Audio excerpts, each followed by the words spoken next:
Hors champ, bonsoir à toutes et à tous, merci de votre fidélité. Hors champ ce soir en compagnie de Bernard Noël. Bernard Noël, est-ce vrai que dès l'âge de 14 ans, vous commenciez à écrire des poèmes? Oui, à la manière de Victor Hugo, principalement. Quel premier livre avez-vous lu? J'ai surtout lu du Jules Verne, comme la plupart, j'imagine, de mes contemporains. Et après quoi, qu'est-ce que j'ai pu lire ensuite? J'ai lu beaucoup de voyages. Capitaine Cook, par exemple, Bougainville. Dans la bibliothèque de mon village, il n'y avait pas grand-chose, mais par chance, les émigrés achetaient des livres pour le village. C'est la raison pour laquelle étaient là aussi bien les voyages dont je parle que les œuvres de Jules Verne enfin, c'était les principaux, il n'y avait pas tellement de livres. Donc c'est dans cette bibliothèque municipale de ce petit village de l'Aveyron que vous avez commencé à lire. À lire, avec le désir très tôt d'en écrire ou pas? Non, c'est venu quand même nettement plus tard au collège. Et au fond, les premières choses que j'ai écrites dans mon collège, c'était en anglais. Pourquoi donc? Peut-être je me demande, oui, peut-être pour éviter la censure ou pour avoir une langue un peu particulière, un peu moins naturelle après tout. Qui sait, je ne sais pas. Vos premiers textes étaient écrits en octosyllabes et en alexandrin. Oui. Pourquoi? Parce que j'étais environné par l'octosyllabe et surtout l'alexandrin. Dans tout ce que nous, à l'époque, on passait chaque trimestre sur une pièce classique. Victor Hugo, c'était plutôt un dérivatif. C'était davantage une lecture personnelle. Le désir de publication est venu assez tôt, puisque vous avez publié dès l'adolescence, dans un journal, un poème qui s'intitulait « Le vent ». Donc il y avait déjà le désir d'être reconnu, distingué comme poète? Non, je ne crois pas. Vous savez, les journaux arrivaient assez peu dans mon village, et je ne sais pas comment, il était arrivé ce journal qui a été très présent, je crois, au XIXe siècle, qui s'appelait le Journal des Voyages. Et ça vous a fait quel effet quand vous avez vu que le Journal des Voyages a accepté votre poème? Bon, franchement, je crois que quand il a paru, je le trouvais déjà fort mauvais. Mais en même temps, il y avait une espèce d'impossibilité de ne pas passer par ces formes classiques, probablement parce que je les avais tellement autour de moi ou tellement présentes à travers l'enseignement et à travers les lectures qu'il me semblait qu'on ne pouvait qu'en passer par là. Oui, parce qu'en plus, si vous voulez, dans mon collège, on ne le lisait pas, évidemment, sauf en cachette, Baudelaire ou Rimbaud. C'était interdit? Enfin, c'était peut-être pas franchement interdit, mais c'était introuvable. Alors, si vous voulez, pour moi, j'ai pu lire beaucoup parce que j'achetais les classiques. Je crois que c'est les classiques Larousse, dans lesquels il y avait quand même une quantité d'auteurs assez extraordinaire, ce qu'on ne soupçonne peut-être plus aujourd'hui. Et évidemment, du fait que la couverture était classique, on ne contrôlait pas mes lectures. Voilà. Et ensuite, vous êtes tombé sur les surréalistes? Oui, assez longtemps après, non. En fait, je crois que j'ai toujours un peu détesté les surréalistes. Vous avez écrit un texte, là aussi très jeune, qui s'intitulait « André Breton, vous aurez un bel enterrement ». Oui, c'est vrai. Non, mais j'aimais beaucoup Artaud oui, principalement Artaud et Bataille. Michaud. Michaud un peu plus tard. Et Artaud et Bataille ne font pas nécessairement bon ménage avec le catéchisme surréaliste. Et que pensez-vous de Pierre-Jean Jouve? Comment vous le considériez dans votre constellation de poètes? Je pense que je l'ai lu un peu plus tard. Et aujourd'hui, je le considère comme le plus important, enfin l'un des plus importants. Je l'ai sans doute lu d'abord à travers sa prose, principalement Paulina. Et Paulina m'a beaucoup impressionné. Je me suis dit, mais au fond, c'est mieux que Bataille. Ce qui était espèce de jugement difficile, étant donné l'admiration que j'ai pour Bataille. Mais c'est vrai que ces romans de Jouve continuent à m'intriguer. Je les relis de temps en temps. Et la lecture se renouvelle sans cesse parce qu'elle est toujours tentée d'aller plus loin. Et que ce plus loin se dérobe évidemment au fur et à mesure qu'on essaie de s'en rapprocher. Nous allons entendre la voix de Pierre-Jean Jouve qui va préciser ce qu'il entend lorsqu'il parle du poète comme d'un diseur de mots. C'est une archive d'une émission qui s'intitulait « Domaine de l'esprit » du 20 mai 1954. Le diseur de mots est celui qui fait rendre au langage tout ce qu'il enferme. Et non seulement la pensée clarifiée, mais la souterraine, l'invisible à la conscience ordinaire. C'est aussi celui qui sait établir entre les mots la tension nécessaire à une opération aussi complexe. L'inconscient poétique peut être la source vive de poésie. Cet agrandissement de la personne représente l'inspiration dans le cours que la poésie a dû prendre pour être de nos jours légitime. Je vais vous lire une partie de l'avant-propos à sueur de sang, car cette page me semble fournir une explication juste de ce que je tentais de faire. Nous avons connaissance à présent de milliers de mondes à l'intérieur du monde de l'homme, et que toute l'œuvre de l'homme avait été de cacher, et de milliers de couches dans la géologie de cet être terrible qui se dégage avec obstination et peut-être merveilleusement, mais sans jamais y bien parvenir, d'une argile noire et d'un placenta sanglant. Des voies s'ouvrent dont la complexité, la rapidité pourraient faire peur. Cet homme n'est pas un personnage en veston ou en uniforme comme nous l'avions cru. Il est plutôt un abîme douloureux, fermé, presque ouvert, une colonie de forces insatiables, rarement heureuses, qui se remuent en rond comme des crabes avec lourdeur et esprit de défense.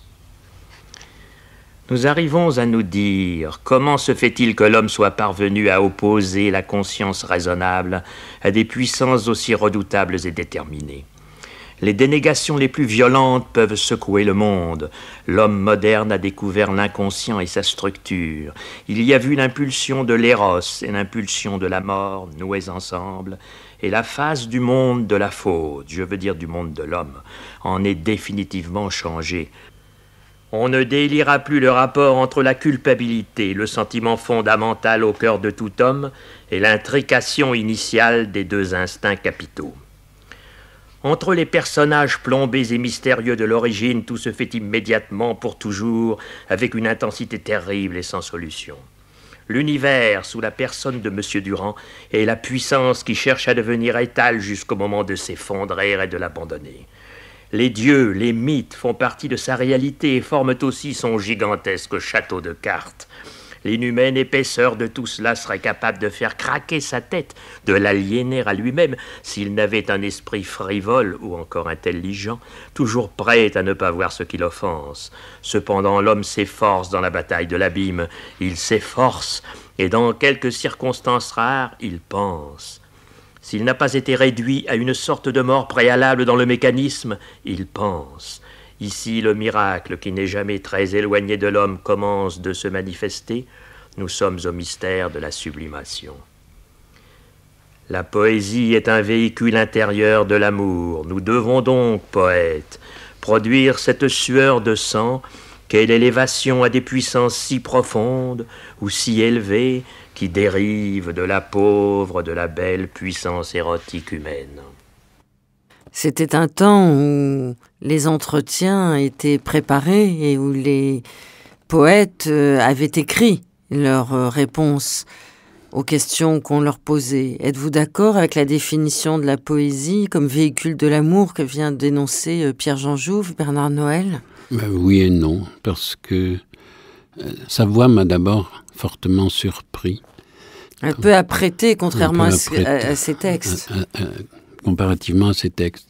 Évidemment, il a lu un de ses textes majeurs, qui est la préface à Sueur de sang, qui s'appelle, je crois, Spiritualité et catastrophe. Et moi, ce qui m'attire dans cette poésie particulièrement, c'est au fond cette espèce de culpabilité latente qui fait que quelque chose comme le mal est toujours présent. Alors, qu'est-ce que c'est que le mal ? Je ne saurais pas le définir, mais il y a toujours quelque chose qui est au bord de la vacillation, de l'effondrement, en même temps qu'il y a une élévation qui est justement procurée par cette perte, en quelque sorte, de la grâce. Évidemment, la notion de grâce, c'est difficile à manier, peut-être aussi parce que, personnellement, je me suis toujours interdit les notions de grâce, de salut, etc. Peut-être justement parce que je ne veux pas qu'il y ait d'issue. Je veux me heurter au mur pour essayer justement de le franchir, de le crever, etc. Ce que Jouve fait avec ses poèmes, mais, comment dire, c'est étrange parce que cette langue est tellement nette, ce que nous venons d'entendre, et en même temps il y a une partie qui patauge toujours, qui patauge dans le mal, dans le doute. Ces vers boitent merveilleusement, justement pour rendre cette impression. Et vous, Bernard Noël, vous parliez de ce début d'adolescence où vous écriviez déjà à un journal pour envoyer vos poèmes qui ont été publiés. Je crois que vous vous déplaciez partout avec un cahier où vous écrivez. Non, pas du tout. Si vous vous n'aviez pas de cahier. Ce poème publié, je ne sais pas, quand j'avais 14 ou 15 ans, ça ne représente pas grand-chose dans ma vie. Ce qui représente bien davantage, c'est la tentative d'avoir écrit autour de mes 20 ans et ensuite d'avoir absolument refusé d'écrire pendant une dizaine d'années.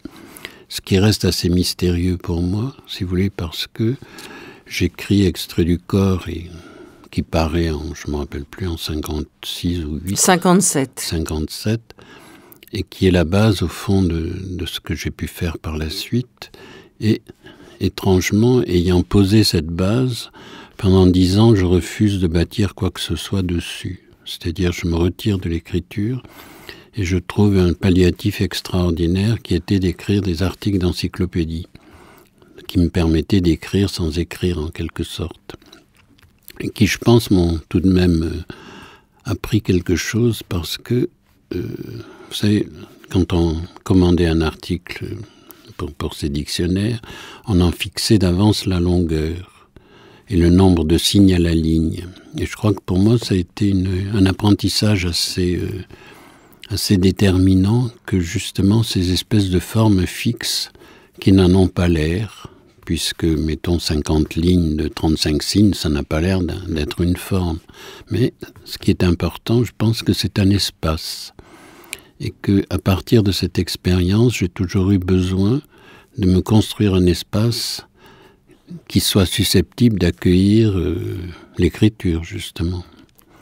Avant d'écrire un poème, au fond, j'en détermine en général la dimension, le trajet, etc. Ce qui ne veut pas dire que j'écrirai le poème, d'ailleurs. C'est d'abord un espace, un territoire. Alors, sur mon territoire, des mots peuvent, si j'ose dire, pleuvoir.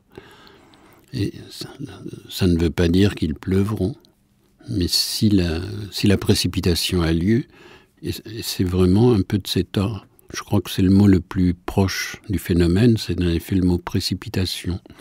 Si la précipitation a lieu, le poème a lieu.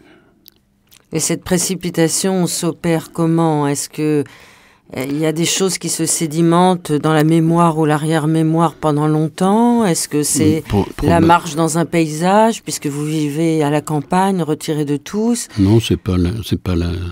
L'écriture, c'est quand même quelque chose qui matériellement se traduit par le fait qu'on s'assied devant une table et qu'on attend, qu'on travaille à produire une concentration mentale qui va permettre que la langue se condense en quelque sorte. C'est vrai, quand vous parlez de tout le passé qui est mis en jeu, mais ce passé, en quelque sorte, est dans la langue. La langue, au fond, il me semble que la langue se souvient de tout ce qui a été écrit en elle, ou de tout ce pourquoi elle a servi de véhicule. Et j'ai toujours le sentiment qu'au fond, et c'est peut-être plus sensible dans le poème, que l'écriture du poème, suppose en quelque sorte la descente dans une espèce de décharge où traîne absolument tout ce qui a été fait dans la langue, et on redécouvre des fragments qui vont servir à nourrir la progression du poème. Au fond, je ne crois pas du tout à la mémoire. Je pense que l'oubli est beaucoup plus important que la mémoire, et qu'écrire, c'est se mettre en relation avec l'oubli. Et que l'oubli est un stock, si j'ose dire, de langage infiniment plus grand que n'en contient la mémoire. Mais pour pouvoir oublier et se mettre dans cette situation d'oubli, il faut pouvoir avoir ces continents de langage à sa disposition et pouvoir faire une sorte de tamis.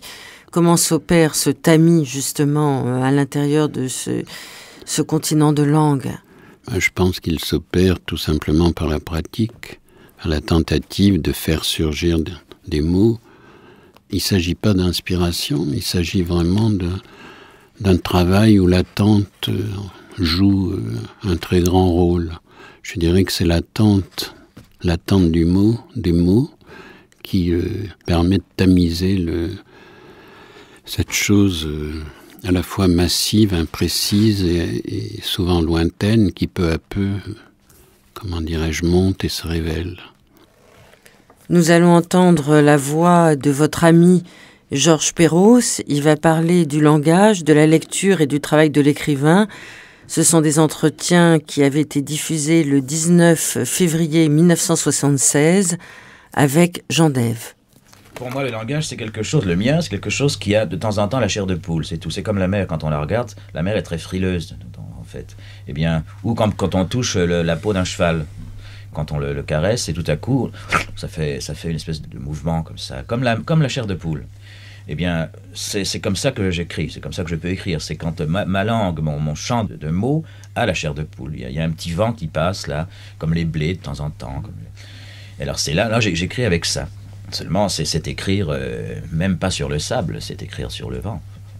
Il faut tout de même être dans un certain état. Je ne peux pas toujours être susceptible de cette liberté. Parce qu'en fait, c'est comme un mouvement d'épaule qui peut être un signe pour personne, enfin, c'est un léger signe amoureux, disons, qui renouvelle le bail d'une vie qui voudrait bien se fondre en eau et en... Enfin oui, c'est la mort, l'horreur. Alors il vaudrait mieux pouvoir mourir avant d'être pris. Comme ça. C'est un peu le rêve que fait ma langue, piéger la mort.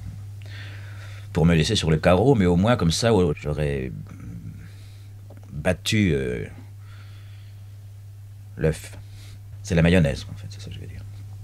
Il faut pouvoir faire la mayonnaise avant de tomber en ruine. La lecture, c'est l'écriture remise en mouvement, en fait. Et c'est pour ça que c'est passionnel. On ne peut pas lire sans passion. Il y a 36 lectures, il y a 36 000 lectures, et on ne lit jamais de la même manière. On ne comprend jamais un livre de la même manière. Jamais. Le grand livre est celui qui impose et qui permet 36 000 lectures. Là, je lis à des étudiants Hamlet. Eh bien, je croyais connaître Hamlet bien, enfin, d'une manière suffisante, dans tous les sens du terme. Eh bien, pas du tout, pas du tout. Je m'aperçois que tout est à refaire, tout est à reprendre, tout est à relire. Par conséquent, la lecture, c'est un des fragments de l'écriture de l'auteur. Écrire n'est pas un plaisir, certainement pas. C'est un débarras, je me débarrasse. Je l'ai dit, c'est comme quand j'enlève une guêpe de mon front. Enfin, c'est quelque chose qui me gêne.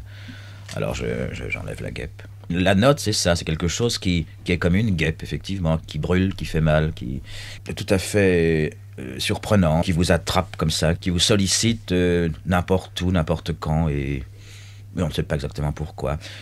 Mais qui impose l'écriture, c'est sûr. Il faut absolument qu'elle soit notée, qu'elle soit marquée, qu'elle soit... Autrement, elle forme abcès. Elle pourrit sur place et elle fait abcès. Alors c'est pour ça que j'ai toujours un crayon et un bout de papier pour me débarrasser, tout simplement. Et quand je relis tout ça après, au bout de l'année, si j'ose dire, eh bien je me dis, tiens, c'est la quantité, ça c'est vrai, il y en a beaucoup. Alors ça forme une espèce de petit chant, de petite musique dont je ne peux être que le seul interprète, si j'ose dire, et le seul accompagnateur. Autrement dit, lire une note, c'est presque indiscret. C'est quelque chose de... Et c'est pour ça que les gens qui écrivent des notes sont en général des types sympathiques. Enfin, on a tendance à les trouver sympathiques et fraternels, comme on dit. C'est peut-être pas sûr, évidemment. C'est peut-être pas sûr, c'est pas pour ça qu'on l'est, n'importe comment. Mais la note donne une idée de fraternité, c'est très curieux. Comme si on était reconnaissant à la personne de nous donner ses lambeaux, ces choses comme ça. On est un peu reconnaissant aux noteurs parce que on se dit après tout, ils ont confiance en nous. Il faut une grande confiance effectivement pour montrer des notes. Il faut une confiance sur la compréhension de l'autre au point de vue paternel presque. Et alors du même coup, on est reconnaissant aux gens qui vous disent que vous existez par la note. C'est assez troublant, c'est assez émouvant en quelque sorte. Voilà, c'est ça.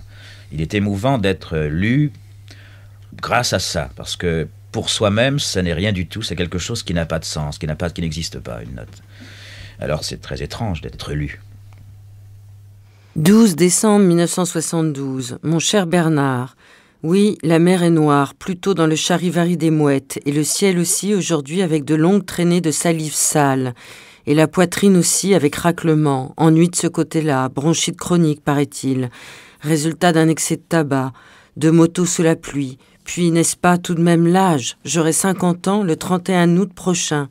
Âge absurde, tout est dit, tout est fait, tout reste à dire et à faire, mais ce sera pour une autre fois. Horrible sensation, permanente en moi, d'avoir répété une pièce injouable, d'avoir été trompé sur la marchandise. Ce n'était pas vrai. Comment s'accommoder d'une telle scie? Comment surtout en cacher la pesteuse rengaine aux autres? C'est ce que vous écrivez, Georges Perros. Ce jour-là, c'est une correspondance qui a été publiée aux éditions Une. Cette correspondance a commencé en 1960 et vous expliquez, Bernard Noël, à la fin de cet ouvrage, qu'un jour, un livre vous est arrivé par la poste, que c'était probablement votre premier service de presse. C'était le premier livre d'un inconnu de vous qui avait écrit en diagonale sur la page de titre « À Bernard Noël, ces fragments d'un corps, avec plaisir, Georges Perros ». Et de là est née une amitié indéfectible et peut-être aussi une fraternité et une affinité élective entre vous deux. J'étais très ému d'entendre sa voix. Et puis surtout par sa manière, au fond, très réaliste, si j'ose dire, de parler, de l'écriture, de parler, et de ne jamais la séparer de la vie. C'est vrai que c'est quelqu'un, au fond, qui écrivait sans doute en permanence des fragments, comme il dit. Et au fond, j'aimais beaucoup sa manière de dire « Oh, quand j'écris, ma langue a la chair de poule ». Sa manière de parler de l'écriture est toujours très physique ou très quotidienne. Tout cela, évidemment, m'est à la fois très proche dans l'amitié et assez lointain dans ma propre pratique. Je veux dire que je ne saurais pas m'exprimer de cette manière aussi simple et directe, aussi quotidienne, oui, au fond. Vous avez évoqué tout à l'heure votre silence en tant qu'écrivain. Extrait du corps, vous avez fait reconnaître par la critique et avait été tout de suite reconnu. C'est suivi donc une longue période de silence. Est-ce que pendant cette période-là, Georges Perros vous a encouragé à briser ce silence? Je ne crois pas. D'ailleurs, si vous voulez, Extrait du corps n'a au fond suscité l'intérêt que de deux personnes qui ont été importantes dans ma vie. C'est d'une part Georges Perros et d'autre part Jean Dève. Mais Jean Dève était à l'époque un adolescent, un adolescent en fugue d'ailleurs, qui est venu me voir un jour, parce qu'il avait trouvé sans doute un des rares exemplaires d'Extrait du corps qui devait être en librairie. Et il s'en est suivi une amitié qui a eu des hauts et des bas, mais qui dure depuis 50 ans. C'est terrible. Bah, c'est pas terrible, c'est bien, une amitié de 50 ans. Oui, c'est vrai. Georges, hélas, est mort. Et Jean est bien vivant. Oui, heureusement. L'entretien dont vous avez diffusé un fragment a été fait par Jean. Donc, ce qui me touche doublement, au fond. Mais est-ce que pendant cette période-là, il y avait effectivement le travail dans ce dictionnaire qui a continué à former votre propre langue. Mais est-ce qu'il n'y a pas eu aussi la guerre d'Algérie qui vous a précipité, pour employer le terme que vous avez utilisé tout à l'heure, dans un silence aussi? Non, il est probable en effet que la guerre d'Algérie joue un rôle important dans mon silence, en même temps qu'il y a sans doute, dans mon désir d'être actif par rapport à ce malheur, un appel à écrire auquel j'ai pas répondu dans l'immédiat, auquel j'ai peut-être répondu indirectement dans une première version du Château de Seine, que je n'ai pas publié bien sûr à l'époque. Si vous voulez, ce qui me bouleversait, je crois, le plus, c'était l'idée que les bourreaux, c'est-à-dire que les gens qui torturaient les Algériens, le faisaient dans ma langue. Et si vous voulez, que ma langue puisse servir à ça, était quelque chose qui me paraissait insupportable et qui me rendait réellement le français, en quelque sorte, coupable. Ma langue était coupable.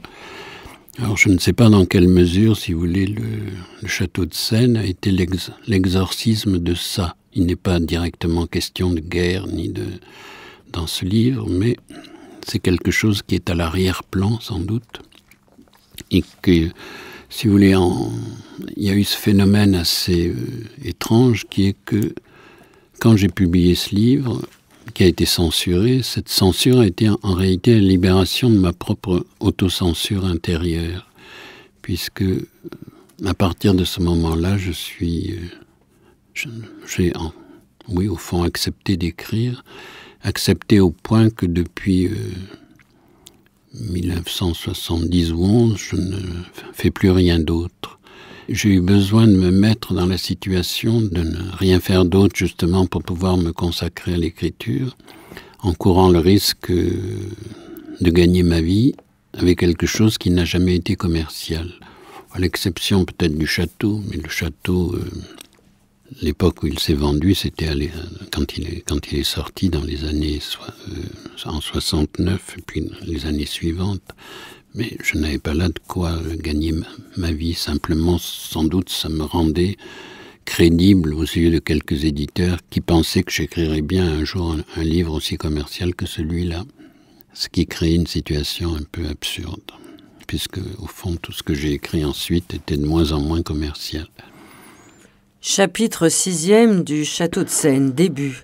Je tombais, je ne voyais rien, je m'entendais tomber, je tombais à travers la neige de l'œuf sous laquelle il y a de l'air bleuté, le courant de ma chute me lavait. Écoutez, il y a une fuite dans le corps, et c'est la bouche du sablier, mais ce qu'elle souffle s'en va peut-être gonfler un autre corps. Écoutez, je n'écoutais pas, je ne voulais pas, dans ma tête je tombais aussi à l'intérieur de ma propre chute, le songe est une vie, je vivais, et derrière mes yeux passaient de grandes buées blanches qui étaient des fantômes d'images ou bien des avant-mots. Je tombais, je ne tombais plus, j'ouvrais les yeux. J'étais dans la colonne transparente, j'étais avec le nègre qui m'avait sucé. Nous étions deux poissons, l'un noir, l'autre blanc, qui se regardaient nager dans le doux froissement de l'air. Je me souvenais d'une chute légère, en moi, hors de moi, d'un sentiment de chute.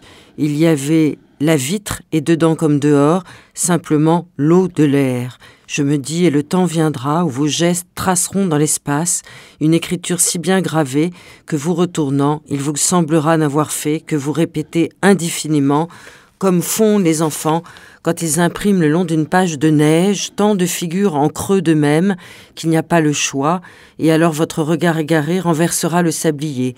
Je me dis, pourquoi me dis-je cela? Mais le nègre en profite pour me surprendre. Vous désirez voir la comtesse? C'est vrai que quand on lit ce texte aujourd'hui, en 2012, Bernard Noël, on est très étonné de savoir qu'il y a eu cette censure, qu'il y a eu ce retentissement de cette censure, que la publication de ce texte a été accompagnée par une longue campagne de presse, que Robert Badinter a été votre avocat. On se demande, et que d'ailleurs ensuite vous avez inventé ce mot censure avec un S à la place du C, on se demande ce qui a bien pu troubler l'ordre public et faire outrage aux mœurs, puisque c'est de cela dont on vous a accusé. Je ne sais pas. Si vous voulez, le curieux, c'est que cette accusation a abouti à un procès. Ce qui est quand même assez rare. Assez rare, oui. Heureusement. Pour qu'un procès ait lieu, c'est ce qu'on avait découvert avec Pauvert peu à peu. Il faut que se réunisse une commission, qui je crois s'appelait la commission spéciale, qui est composée de 5 membres, dont les noms ne sont jamais révélés. C'était l'avis de cette commission qui permettait que l'auteur, moi en l'espèce, soit traduit devant un tribunal pour outrage aux bonnes mœurs. Évidemment, c'est un côté extrêmement mystérieux, puisque la censure normale, c'est que un livre peut être interdit aux mineurs, ce que je trouve naturel après tout, à l'affichage et à la publicité. À l'époque, ça suffisait à faire disparaître un livre, puisque si le libraire n'a pas le droit de l'afficher, mais il y a peu de chances qu'il le vende. Et qu'en plus, il risque une amende s'il l'affiche. Mais de là à être traduit en justice, si vous voulez, en plus, c'est arrivé en 73, enfin j'ai été devant le tribunal en 73, à une époque où la libération des mœurs c'était une chose absolument visible, courante et acceptée. Donc en effet c'est un privilège, un privilège que j'ai très mal vécu, je dois dire, parce que c'est très désagréable d'être jugé. D'une part, et aussi parce que, au fond, je n'étais absolument pas d'accord avec mon défenseur, c'est-à-dire Badinter. Parce que je me rappelle que c'est Frémont et Paul Tchaikovsky qui m'avaient décroché cet avocat. Et j'étais allé le voir pour lui dire que je ne pouvais pas le payer. Et il m'avait dit que c'était pas grave, que c'était pas moi personnellement qu'il défendait, mais des principes. Donc j'étais très curieux des principes. Et devant le tribunal, je m'attendais à ce qu'il plaide pour les principes. Or, il a plaidé le fait que j'étais un si bon écrivain que, grosso modo, j'étais inoffensif puisque j'étais un bon écrivain. Évidemment, c'est plutôt déplaisant. Ça a peut-être été une leçon marquante. Enfin, ça a été sûrement une leçon marquante, mais j'espère que j'en ai déduit qu'il fallait rester offensif envers et contre tout. Nous allons écouter la voix de Georges Bataille qui va parler du lien qu'entretient l'érotisme avec l'enfance. C'est une archive non datée. Il me semble qu'il est très important d'apercevoir le caractère enfantin de l'érotisme dans son ensemble. Est érotique quelqu'un qui se laisse fasciner comme un enfant par un jeu et par un jeu défendu. Et l'homme que l'érotisme fascine est tout à fait dans la situation de l'enfant vis-à-vis de ses parents. Et il a peur de ce qui pourrait lui arriver et il va toujours assez loin pour avoir peur. Il ne se contente pas de ce dont les adultes vraiment sains se contentent. Il lui faut avoir peur. Il lui faut se retrouver dans la situation où il était enfant et où il était menacé constamment d'être grondé, même très sévèrement, d'une façon insupportable, intolérable. Aragon, Mandiargue, Blanchot ont salué votre œuvre, Bernard Noël. Certains ont dit que le château de Seine avait des liens avec Georges Bataille. Acceptez-vous cette comparaison ? Non, je ne crois pas. Justement, la citation que vous venez de faire en lui donnant la parole, si vous voulez, montre à quel point, au fond, pour lui, l'érotisme est quand même toujours lié au mal. Enfin, il faut avoir le sentiment de mal faire, le côté enfant qui est menacé par la punition, la réprimande, etc. Alors, ça n'est pas du tout mon problème. Je ne pense pas qu'il y ait du tout ce genre de position dans le château. Alors, dans le château, il y a une certaine violence, surtout au début. Mais je pense que cette violence avec les chiens, etc., qui à la limite me surprend. Qu'est-ce qui m'a poussé à écrire ça? Je pense que justement, c'est là que c'est lié avec la violence de l'époque. Ce dont je vous parlais tout à l'heure, l'idée qu'on pouvait torturer en français, quoi.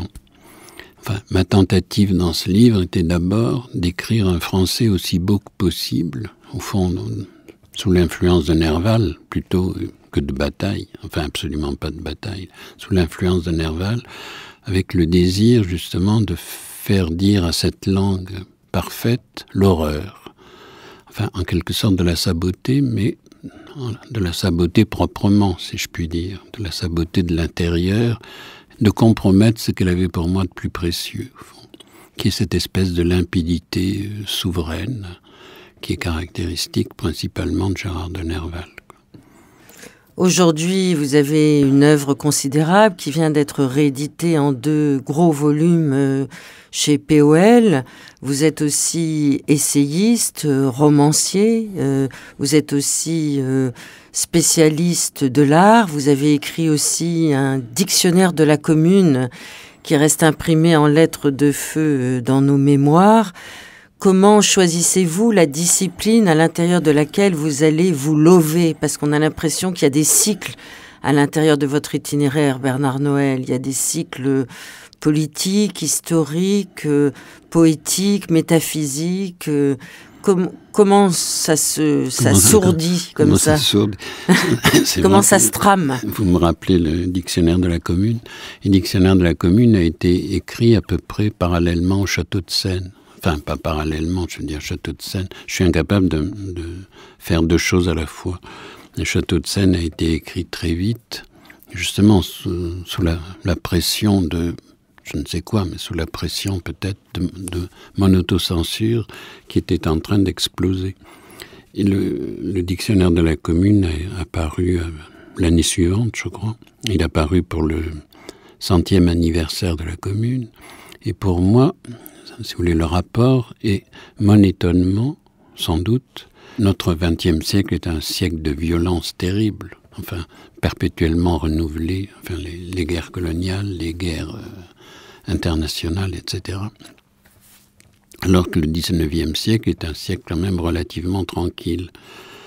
Et si vous voulez, l'idée qu'on avait pu, à Paris, qui en plus était la ville lumière, enfin c'est pas une image purement gratuite, c'était vraiment la ville lumière d'Europe, qu'on ait pu dans cette ville en 71 manigancer Monsieur Thiers, le massacre d'au moins 30 000 Parisiens. On ne saura jamais combien de gens on a tués, mais vraiment on a massacré dans les rues et on a fait durer la reconquête de Paris justement pour exciter les troupes, enfin etc. Les Bretons analphabètes qui constituaient l'armée de Versailles pour qu'ils massacrent un maximum de gens. L'histoire des pétroleuses, par exemple, c'est invraisemblable. On arrête une femme qui a une boîte de lait et on l'accuse de transporter du pétrole. Enfin, comme si elle pouvait grand-chose avec sa boîte de lait. Enfin, tout ça est assez ignoble. Et donc j'ai eu besoin d'écrire ce dictionnaire de la commune parce qu'en plus, je reste persuadé que le dictionnaire est probablement la seule manière, objective d'écrire l'histoire, parce que l'ordre arbitraire du dictionnaire, l'ordre alphabétique, permet de disposer tous les éléments historiques. Je veux dire que les faits historiques existent, mais à mon avis, l'histoire n'existe pas parce qu'elle est la lecture que le présent fait du passé. Et cette lecture que le présent fait du passé, elle est extrêmement changeante. Évidemment, chaque présent réinvente son passé en quelque sorte.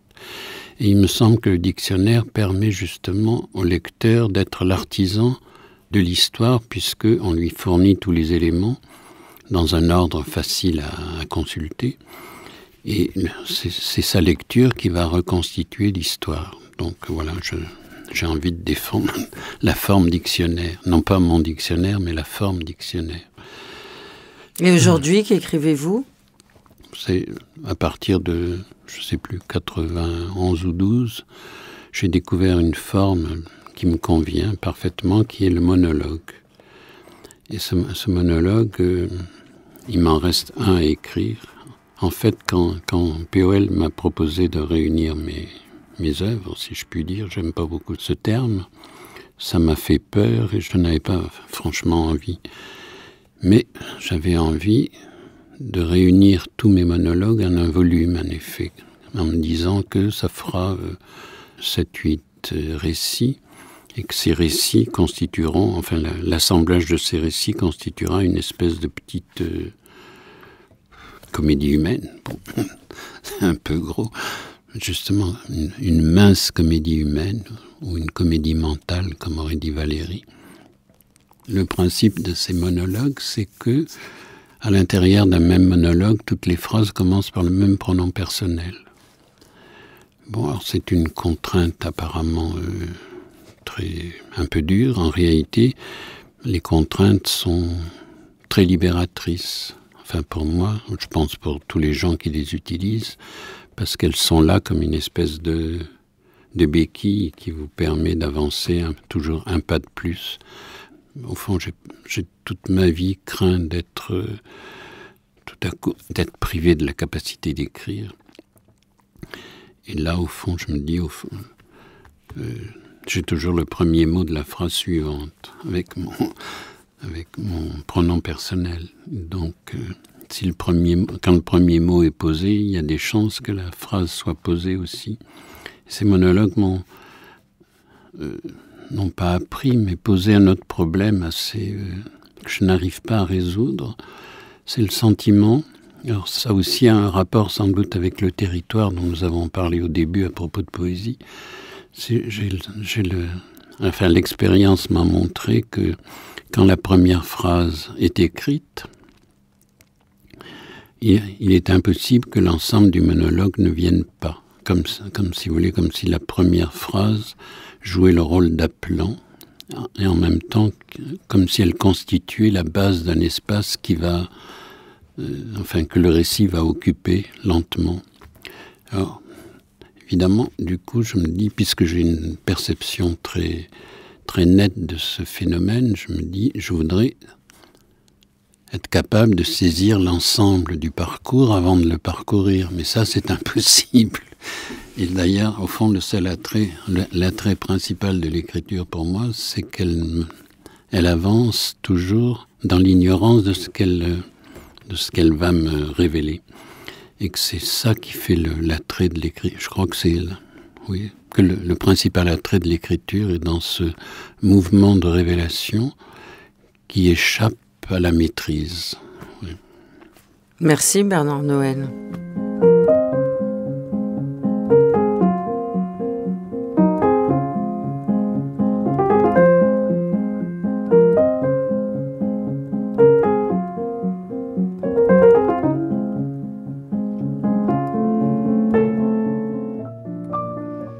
L'ensemble de l'œuvre, oui, puisqu'on peut parler d'œuvre, Bernard Noël.